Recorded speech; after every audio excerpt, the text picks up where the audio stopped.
दिखेगा।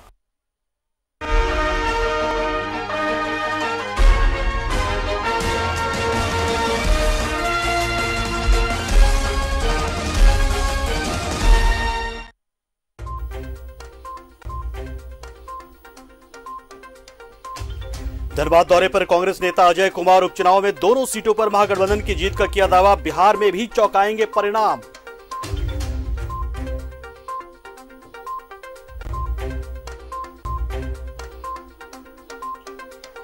कृषि कानून के खिलाफ कांग्रेस का विरोध प्रदर्शन जारी। निरसा प्रखंड कार्यालय में कांग्रेसियों ने दिया 1 दिवसीय धरना।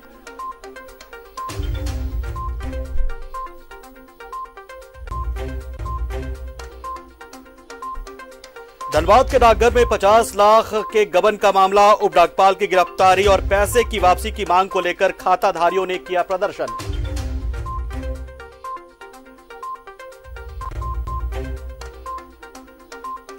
झरिया के माडा कॉलोनी में एक व्यक्ति का शव मिलने से सनसनी। शरीर पर चोट के कई निशान। मामले की तहकीकात में जुटी पुलिस।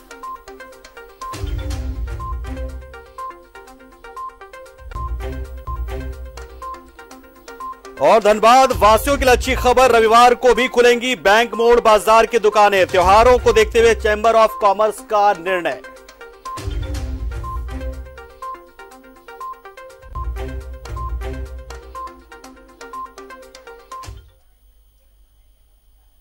नमस्कार, मैं हूं पंकज पांडे। आप देख रहे हैं अपना धनबाद और खबरों में आगे बढ़ते हैं तो धनबाद के दौरे पर पहुंचे हैं कांग्रेस के नेता अजय कुमार और उन्होंने दावा किया है कि उपचुनाव में यूपीए दोनों सीटों पर जीत दर्ज करेगा।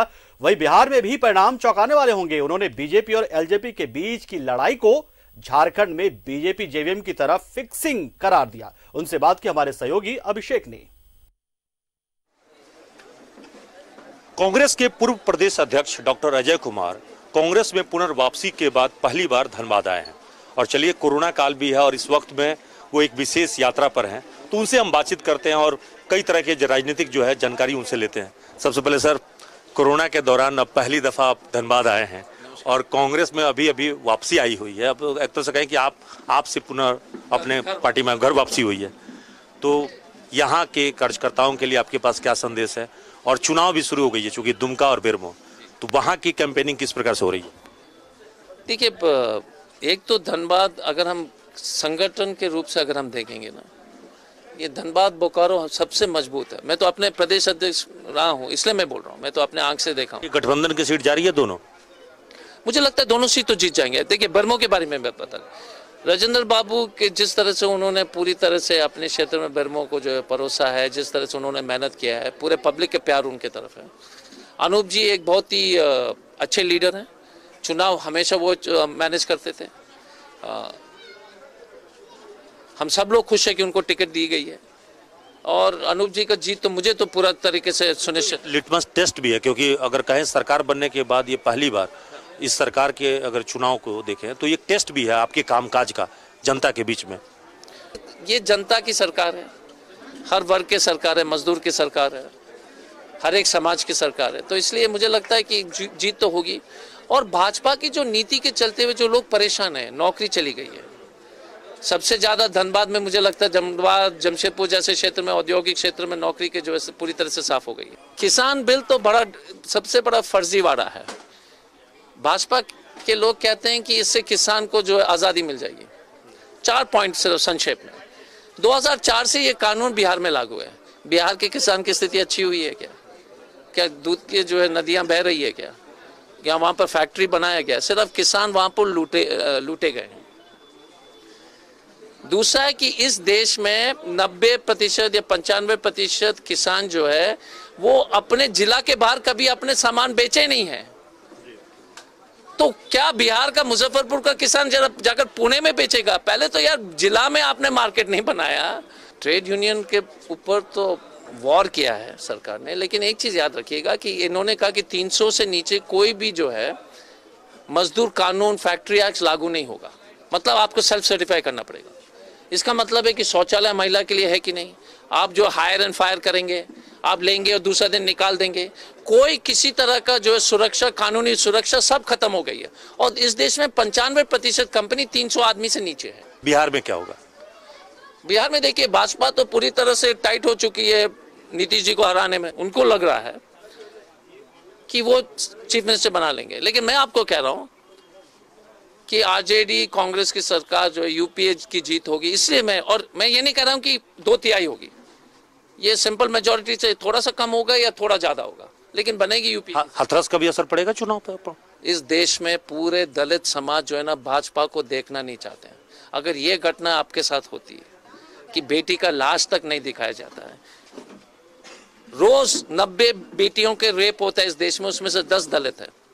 कांग्रेस के पूर्व प्रदेश अध्यक्ष डॉक्टर अजय जी जो कह रहे थे कि राजनीतिक जो है इस वक्त में तापमान बढ़ी हुई है और वो धनबाद कोयलांचल के नब्ज को टटोलने के लिए निकल पड़े हैं। कैमरामैन तपेश के साथ अभिषेक कुमार, न्यूज़ 11 भारत, धनबाद। इधर देश की कोयला राजधानी धनबाद में उद्योगों का खस्ता हाल है, तो वहीं दूसरी तरफ जिला उद्योग केंद्र भवन की जर्जर इमारत इसे अपने अंदाज में बयां कर रही है। राजकुमार की रिपोर्ट देखिए और समझिए कि क्यों इस कोयला नगरी में सब कुछ उल्टा पुल्टा होते जा रहा है और क्यों इसकी हालत खराब होती जा रही है। जिला उद्योग केंद्र जो राज्य और केंद्र सरकार को हर वर्ष करोड़ों का राजस्व देता है, उसके कर्मचारी खतरनाक परिस्थितियों में काम करने को मजबूर हैं। जर्जर भवन की छत से पानी रिसता रहता है, कंक्रीट टूट टूट कर गिरता रहता है। कर्मचारियों को डर लगा रहता है कि कंक्रीट का कोई हिस्सा उन पर न गिर जाए। हमेशा है जो कि इससे सबसे पहले बरसात में पानी छूते रहता है। पानी छूने के बाद क्या होता है कि किसी भी समय थोड़ा थोड़ा टुकड़ा गिरते रहता है। हम लोग काम करते रहते हैं, कभी भी ऐसा लगता है कि सिर में गिर जाएगा तो घायल हो जाएगा, हो सकता है कुछ भी हो सकता है। और इसके लिए फंड के लिए लिखा गया था, लेकिन अभी तक सरकार द्वारा आया है नहीं। और नया बिल्डिंग के लिए भी आया था, लेकिन कम समय रहने के कारण बिल्डिंग अच्छी नहीं, पैसा नहीं निकासी हो सका। एक तरफ जिले के कई विभागों को नया भवन मिल रहा है, कईयों के जीर्णोद्धार का काम चल रहा है, लेकिन 4 दशकों से धनबाद के कंबाइंड बिल्डिंग के पीछे अवस्थित जिला उद्योग केंद्र अब तक अधिकारियों के नजर से बचा हुआ है। हालांकि विभाग के जीएम ने वरीय अधिकारियों और सचिव स्तर तक इस समस्या से अवगत करा दिया है। बावजूद इसके भवन के जीर्णोद्धार या नए भवन के निर्माण की दिशा में कोई पहल होती नहीं दिख रही। जर्जर भवन कभी भी किसी कर्मचारी के लिए काल साबित हो सकता है। ऐसे में अधिकारियों को कर्मचारियों के हित में जल्द फैसला लेना चाहिए। लिखा पढ़ी विभाग से किए हैं, दिए हैं और बजट में पैसा आ नहीं रहा है, इससे पड़ा हुआ कंडम होने लायक है। बहुत तो नहीं हो जाना चाहिए था, बहुत जिला में कंडम होकर के बन भी गया। बजट लोकेशन के कारण पड़ा हुआ। जिले में एक और उद्योगों का खस्ता हाल है, वहीं उद्योग भवन की भी बिल्डिंग जर्जर अवस्था में पहुंच चुकी है। कर्मी जब काम करते हैं तो हर बार एक भय का माहौल बना रहता है, डर इस बात का कि कहीं ऊपर से टपकने वाला पानी के साथ साथ अगर बिल्डिंग मटेरियल भी टूट कर गिरे, कोई कंक्रीट टूट कर गिरे तो कहीं ना कहीं वो घायल हो जाएंगे। होनी नहीं हो, इसको लेकर सरकार को जल्द ध्यान देने की आवश्यकता है ताकि उद्योग भवन का बिल्डिंग एक बार फिर से सुरक्षित हो सके काम करने के लिए। कैमरा पर्सन निकुंज के साथ राजकुमार जायसवाल, न्यूज़ 11 भारत, धनबाद। इधर झरिया के बलियापुर में चांदकुया पंचायत में गोलमारा निवासी टिंकू कुमार सिंह ने पंचायत में जन समस्याओं के खिलाफ आवाज उठाया है, जिसके बाद मुखिया मनोज कुमार सिंह ने उन्हें मुखिया चुनाव लड़ने के नियत से बदनाम करने का आरोप लगाया है। वहीं टिंकू कुमार सिंह ने प्रेस वार्ता आयोजित कर मुखिया के लगाए सारे आरोपों को बेबुनियाद बताया।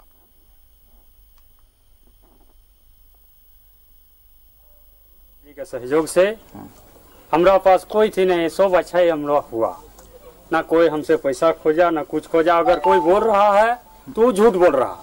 हम पैसा हमरा अकाउंट में आया, हम पैसा अपना हाथ से खर्चा किए, घर बनाए। जी पर जो आरोप लग रहा है ये सरासर गलत है, क्योंकि हम लोग दिए ही नहीं, हम लोग बोलेंगे कैसे? ये इनको फलना दिए, इनको इतना दिए, इनको ऐसा कोई तरह का बात नहीं है, ये अफवाह है। प्रधानमंत्री आवास योजना का जो लाभ मुखिया जी को आया था वो आपको मिला? मिला। ये बात है कि मुखिया जी ने जो मेरे ऊपर आरोप लगाया कि मैं जमीन दलाल हूँ और मैं मुखिया बनना चाहता हूँ, तो सबसे पहले मैं चांदकुया पंचायत के तमाम लोगों से एक ही अपील करूँगा कि मेरे पास जो भी बैंक खाता है कभी भी स्वतंत्र रूप से आके मुझसे जांच कर सकते हैं और 10 साल का स्टेटमेंट देख सकते हैं। और ये मुखिया जी 5 साल से है, इन्होंने जब अपना नामांकन के समय चल अचल संपत्ति का ब्यौरा दिया था, वो और आज का दिन में क्या स्थिति है, ये भी स्वतंत्र रूप से उनसे भी पूछें। ये मैं यही। इधर बागबारा के धर्माबाद ओपी प्रभारी के महिला के साथ अभद्र व्यवहार किए जाने की वायरल वीडियो संबंधित खबर न्यूज 11 भारत पर दिखाए जाने के बाद जेएमएम बाघमारा महिला मोर्चा प्रखंड अध्यक्ष प्रेमा पांडे ने महिला से मिलकर पूरी जानकारी दी। वहीं इस बारे में ओपी प्रभारी से बात कर उन्होंने की और आरोपों को जो उन्होंने गलत बताया है, जिसके बाद प्रेमा पांडे ने मामले को वरीय अधिकारियों के संज्ञान में लाते हुए कार्रवाई करने की बात की है।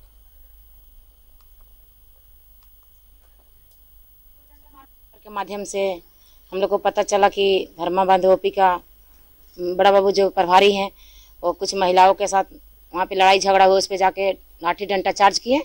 इस मामला को लेकर के हम लोग उस महिला से, पीड़ित महिला से भी मिले और यहाँ के थाना प्रभारी से भी मिले और मिल करके हम लोग कानून कार्रवाई करने की मांग को लेकर के चले। अगर इस पे अगर नहीं होगा तो हम लोग आगे भी बढ़ेंगे। इसके लिए हम लोग डीएसपी साहब के भी जाएंगे, बड़े पदाधिकारी के भी जाएंगे और इस मामला को लेकर के हम लोग आगे तक चलेंगे कि क्यों पुलिस प्रशासन एक महिला के ऊपर इतना बड़ा लाठीचार्ज किया। इधर वैश्विक महामारी कोरोना के दौरान भी धनबाद व्यवहार न्यायालय में मुकदमों की सुनवाई तेजी से हो रही है। वर्चुअल माध्यम का इस्तेमाल करते हुए मामलों पर सुनवाई हो रही है। आंकड़ों की माने तो बीते 6 माह में करीब 22,000 मामलों में से 7,000 मामलों का डिस्पोजल किया जा चुका है। ये नई कार्यप्रणाली विकसित कैसे हुई, इसी मुद्दे पर धनबाद के प्रधान जिला जज एवं सत्र न्यायाधीश बसंत कुमार गोस्वामी से बातचीत के हमारे सहयोगी अभिषेक ने। वैश्विक महामारी कोरोना के दौरान भी धनबाद कोर्ट लगातार केसों की सुनवाई कर रही है और लगातार केस आते भी रहे हैं और उसका डिस्पोजल भी होता रहा है। इस वक्त में धनबाद कोर्ट में किस प्रकार से सुनवाई होती है और अब तक कितने केसेस जो हैं पेंडिंग केसेस उसकी सुनवाई हुई है, डिस्पोजल हुए हैं, उस पर बातचीत करने के लिए धनबाद जिला कोर्ट के प्रधान जिला जज एवं सत्र न्यायाधीश बसंत कुमार गोस्वामी से हम बातचीत करते हैं, उनसे पूछते हैं। सर, सबसे पहले तो धनबाद व्यवहार न्यायालय में अभी तक लॉकडाउन के दौरान या अनलॉक तक आते आते कुल कितने केसेस हमारे पास आए और कितने केस डिस्पोजल हुए? हम लोगों ने माने केसेस के हिसाब से देखें तो मार्च अप्रैल में लॉकडाउन बहुत माने गंभीर रूप से लगा हुआ था। उस समय केसेस की न्यू फाइलिंग ऑलमोस्ट बंद थी, मगर उसके बाद धीरे धीरे ऑनरेबल कोर्ट के डायरेक्शन के बाद केस की फाइलिंग होना शुरू हो गया। केस हम लोग ड्रॉप बॉक्स सिस्टम से रिसीव कर रहे हैं और लगभग 800-900 cases civil, criminal and revenue etcetera जो भी है, करीब 800-900 केसेस महीने में आ रहे हैं। अभी लास्ट फिगर करीब 2200-2300 का था जो एक क्वार्टर में हम लोगों ने रिसीव किया है। और जहाँ तक केसेस की सुनवाई की बात है तो ये बहुत सकारात्मक सोच है हमारे ऑनरेबल हाई कोर्ट का, हमारे माननीय मुख्य न्यायाधीश महोदय का और ऑनरेबल कोर्ट का, कि हम लोगों को एक ऐसी गाइडलाइन दी गई, एक ऐसा टेक्नोलॉजी दिया गया जिसके मार्फत, जिसके माध्यम से हम लोग यहाँ पर वर्चुअल कोर्ट कर रहे हैं। एक ऐप है जिट्सी, JITSI, जिट्सी ऐप और वेबएक्स। वैसे कंपैटिबल लॉयर्स को ज़्यादा जिट्सी लगता है, उस पर हम लोगों ने लॉयर्स को ट्रेनिंग दिया है और लॉयर्स को बार बार ट्रेनिंग दे के आज की स्थिति में मैं कह सकता हूं कि मई से फुल फ्लेज एकदम कोर्ट चल रहा है। तरह की 26 मार्च से 30 सितंबर के बीच कुल कितने केसेज आए और कितने का डिस्पोजल हुआ? जी, अगर डिस्पोजल और पेंडेंसी के बारे में, टेकन अप के बारे में कहा जाए तो कल तक 22,122 केसेस हम लोगों ने और 22,122 केसेस में से करीब 7,512 केसेस का हम लोग डिस्पोजल कर चुके हैं। और इसी तरह इस कड़ी में अब हम लोग दूसरी लोक अदालत 17 अक्टूबर को लगा रहे हैं। ये भी पूर्ण रूप से वर्चुअल लोक अदालत ही होगा, जिसमें हर प्रकार के पेटी मैटर्स माने एक्साइज हुआ, कोविड-19 के करीब 229 केस इस समय जिले में हमारे हैं। और एक लोक अदालत हम नवंबर में लगाएंगे, 26 नवंबर को संविधान दिवस वाले। तो एक तरह से कह सकते हैं कि धनबाद कोर्ट ने एक मिसाल कायम किया है, लगातार सुनवाई करके और केस का डिस्पोजल करके। कैमरामैन तपेश के साथ अभिषेक कुमार, न्यूज़ 11 भारत, धनबाद। तो झरिया के माडा कॉलोनी में एक व्यक्ति का शव मिलने से पूरे इलाके में सनसनी फैल गई। मृतक युवक के शरीर पर चोट के कई निशान देखने को मिले। इधर पुलिस ने शव को कब्जे में ले लिया और पोस्टमार्टम के लिए भेज दिया है और पूरे मामले की तफ्तीश में जुट गई है।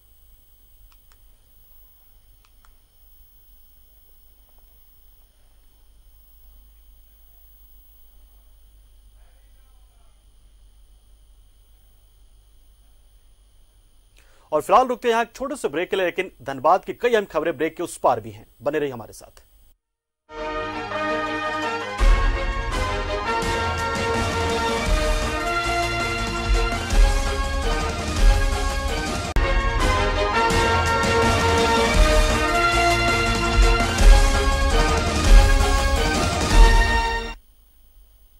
ब्रेक के बाद आपका एक बार फिर स्वागत। आप देख रहे हैं न्यूज़ 11 भारत पर अपना धनबाद। इधर पुटकी जिला परिषद सदस्य अनुशंसित पुटकी के परसिया NH 32 से लेकर श्मशान घाट तक PCC पद कार्य का शिलान्यास सांसद PN सिंह और विधायक राज सिन्हा की उपस्थिति में जिला परिषद सदस्य प्रियंका पाल ने किया। पद निर्माण में कुल 9,18,000 की लागत आई है।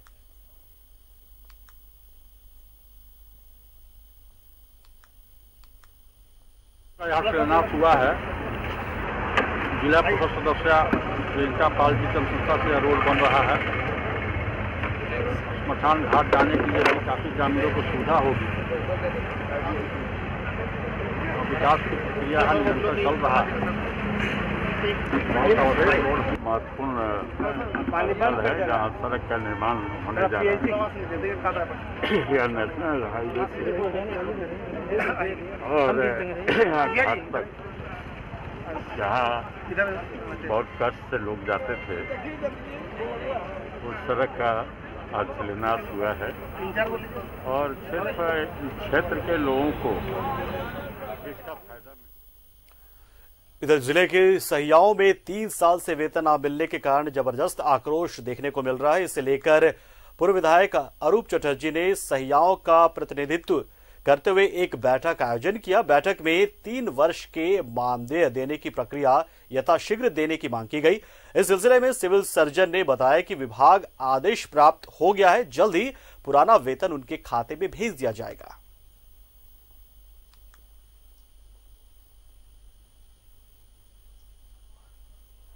अगर इन्होंने काम किया है विलेज लेवल का जो भी काम किया है, तो उसका सारे डॉक्यूमेंट्स साइन करा के जब भी ये लोग करेंगे विलेज लेवल पे BDT के माध्यम से, तभी उसका पेमेंट होगा। तो ये लोग उसको पेंडिंग रखा नहीं किया था, तो उसको हम लोग नहीं किए। तो ये लोग जाकर के स्टेट में बात किया, तो हमारे MD साहब ने मुझे एक लेटर दिए कि इनको पेमेंट होना चाहिए। तो हम लोग उसको सबको अलर्ट दे दिए। MOIC लोग उसको देखेंगे, सब कुछ करा के उसको 1 सप्ताह के अंदर उसको हम लोग। इधर जिले के बलियापुर प्रखंड के प्रधान डाकघर में पिछले दिन हुए 50 लाख के गबन के मामले में उप डाकपाल की गिरफ्तारी और खाता धारकों के पैसे वापसी की मांग को लेकर खाता धारकों ने प्रदर्शन किया। प्रधान खाता डाकघर में उप डाकपाल ने सैकड़ों लोगों से पैसे जमा करवाया था, जो कि लगभग 50 लाख से ऊपर की रकम बनती है। इस रकम का डाकघर के रिकॉर्ड में कोई लेखा जोखा नहीं मिल रहा है, जिसके बाद उप डाकपाल फरार है। मामला थाना में जाने के बाद वरीय पदाधिकारी जांच करे, लेकिन कोई भी निदान होता नहीं दिख रहा है और इसे देखकर उपभोक्ताओं में आक्रोश है। वो पहुंच गए प्रधान डाकघर और वहां पर उन्होंने जमकर नारेबाजी की और अपने पैसे मांगने की मांग की। लेकिन सवाल यही है कि कहीं से भी कोई भी उनके पास इस बात का सबूत नहीं मिल पा रहा है कि क्या वास्तव में उन्होंने खाता में पैसे जमा किए हैं या नहीं।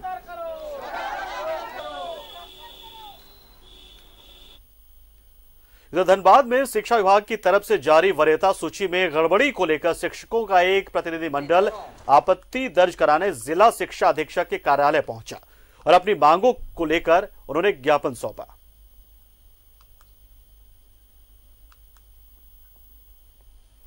जिला शिक्षा अधीक्षक महोदय के द्वारा वरीयता सूची जारी किया गया है, परंतु इसमें कई त्रुटियां हैं।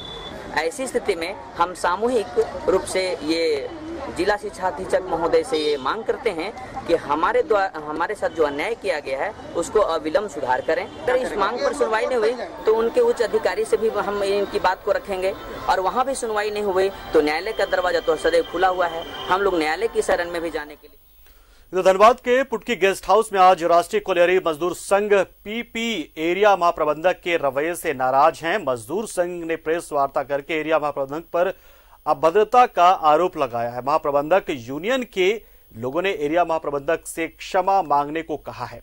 क्षमा नहीं मांगने पर प्रदर्शन की धमकी भी दी गई है।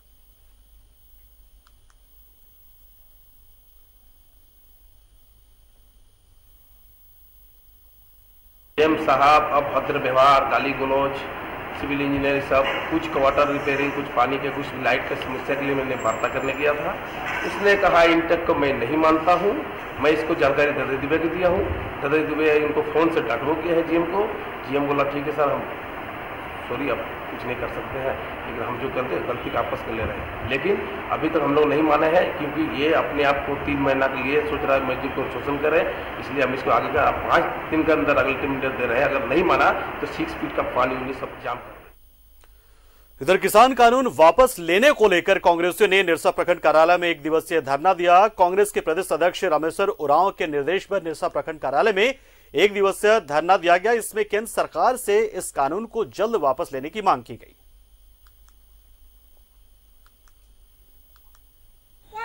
वह बिल वापस माने जो बिल पास करा लिए, ये बिल्कुल ही गलत है, क्योंकि जब राज्यसभा में वोटिंग का सिस्टम है, लेकिन उसके बाद केवल ध्वनि करके केवल हम बिल पास करा दिए।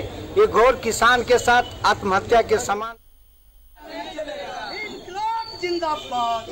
कृषि कानून का लगातार विरोध किया जा रहा कांग्रेस की तरफ से, और राज्य भर ही नहीं बल्कि पूरे देश में जगह जगह कांग्रेस के कार्यकर्ता और नेता विरोध कर रहे हैं और केंद्र सरकार से मांग कर रहे हैं कि इस किसान विरोधी कानून को वापस लिया जाए।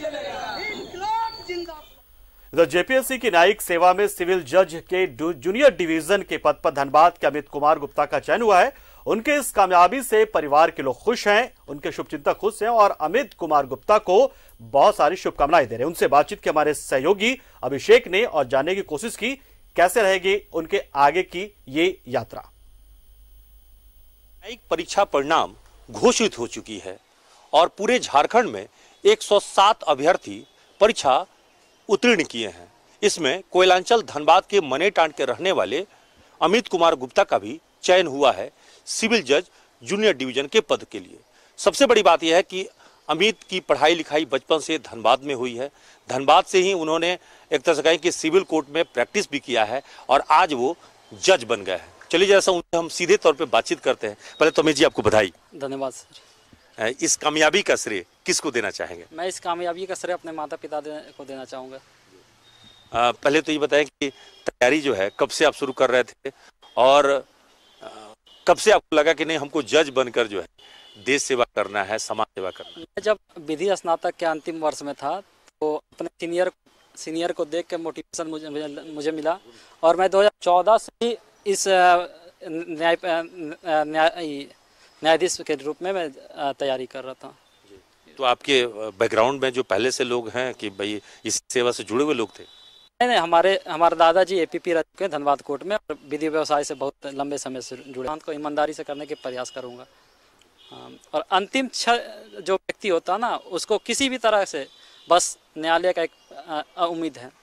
आज तक जी का चयन जो है वो पूरे झारखंड में कुल 64वां रैंक को हासिल हुआ है और ये जनरल कोटा में चयनित हुए हैं। तो बड़ी बात यह है, तो सिर्फ मनेटांड के लोग ही खुश नहीं है जहाँ की ये रहने बल्कि पूरा धनबाद, पूरा कोयलांचल जो है आज अपनी इस बेटे की कामयाबी पर फूले नहीं समा रहा है। कैमरामैन के साथ अभिषेक कुमार, न्यूज़ 11 भारत, धनबाद। और आगे बढ़ते एक ऐसी खबर की बात करते हैं जो असर हुआ है वो न्यूज़ 11 भारत के खबर पर हुआ है। जी हां, धनबाद नगर निगम ने 12 सिटी बस चलाने का आदेश दिया है। हमने प्रमुखता से इस खबर को दिखाया था। खटारा हो रही सिटी बसों की खबर को दिखाया था। 14 करोड़ में 2016 में खरीदे गए थे 70 सिटी बस, लेकिन बस थोड़ी सी लापरवाही की वजह से चंद हजार रुपए जो लगते मरम्मत, उसकी वजह से इन बसों का परिचालन नहीं हो रहा था। पुलिस संचालकों के द्वारा ही बसों को चलाए जाने की अनुमति भी दी गई है। धनबाद नगर निगम ने 12 सिटी बस चलाने का आदेश दे दिया है। और हमारे साथ हमारे सहयोगी अभिषेक जुड़े हुए इस खबर पर ज्यादा जानकारी देने के लिए। अभिषेक, हमने खबर दिखाई और अब खबर का असर भी हो गया है, और ज्यादा अपडेट क्या है इस पूरे मामले में? जी बिल्कुल, आपने सही कहा, ये बड़ी असर है और न्यूज़ 11 भारत सिर्फ खबर ही नहीं दिखाता, उसकी असर भी दिखता है। और जब हम जनहित के मुद्दे को उठाते हैं तो निश्चित रूप से इसका मुख्य मकसद यही होता है कि आम आदमी का भला हो, जनता का भला हो। और देखिए, जो खबर दिखाई गई थी उस मामले को संज्ञान में लेते हुए धनबाद के नगर आयुक्त सत्येंद्र कुमार ने आज एक बैठक करके बड़ा फैसला लिया, क्योंकि पिछले 7 महीने से तो कोरोना काल चल रहा था, उससे बहुत पहले से ही धनबाद की जो सिटी बस है उसमें से अधिकांश बस जो है उसकी हालत बहुत खराब है और वो बंद है। एक तरह से कहें कि उसकी परिचालन नहीं हो पा रही थी। तो अभी भी पब्लिक ट्रांसपोर्ट नहीं होने के कारण लोगों को काफी ज्यादा परेशानी हो रही थी धनबाद शहर में, और जाम की भी समस्या बनी हुई थी। तो ये खबर जब लगातार हम लोगों ने दिखाया कि धनबाद का सिटी बस बदहाल है और हाल में भी कबाड़ में तब्दील हो गया है, तो इसमें से जो मरम्मती करने का सड़क पर लाया जा सकता था, जिसे चलाया जा सकता था, उसको अभी देखकर और इसी सप्ताह 12 बसों को चलाने की जो है आदेश जारी कर दिए गए हैं। बिल्कुल अभिषेक, जैसा आपने बताया था कि हमने खबर दिखाई और उसके बाद ये फैसला लिया गया, तो संचालकों की तरफ से क्या कोई मांग रखी गई, वो चलाने को तैयार है, या फिर चूंकि कोरोना काल है तो नए गाइडेंस का चलाना होगा, तो क्या वो पूरी तरह से तैयार है इन बसों को चलाने के लिए? देखिए, ये सभी बस जो है उसमें से 70 बस में से अगर आप देखेंगे तो चालू हालत में 4-5 बसों को छोड़ के तो बाकी का हालत बहुत खराब है। अधिकांश की स्थिति जो इंजन तक जो है उसमें खराबी है, लेकिन कुछ बसें ऐसे हैं जो मामूली खराब है, जिसमें थोड़ा सा पैसा खर्च कर दिया जाए तो वो सड़क पर वापस आ सकते हैं और वो बिल्कुल। तो ये बसें अब चलेगी। बहुत बहुत शुक्रिया अभिषेक हमारे साथ जुड़ने के लिए और इस खबर पर तमाम अपडेट्स देने के लिए। तो बड़ी और अहम खबर धनबाद वासियों के लिए, 12 जो सिटी बसें हैं वो अब चलेंगी सड़कों पर। सिटी बसों को चलाने का आदेश दे दिया गया है। और अपना धनबाद में अभी के लिए इतना ही, लेकिन देश और दुनिया की खबरों का सिलसिला न्यूज़ 11 भारत पर जारी रहेगा। नमस्कार।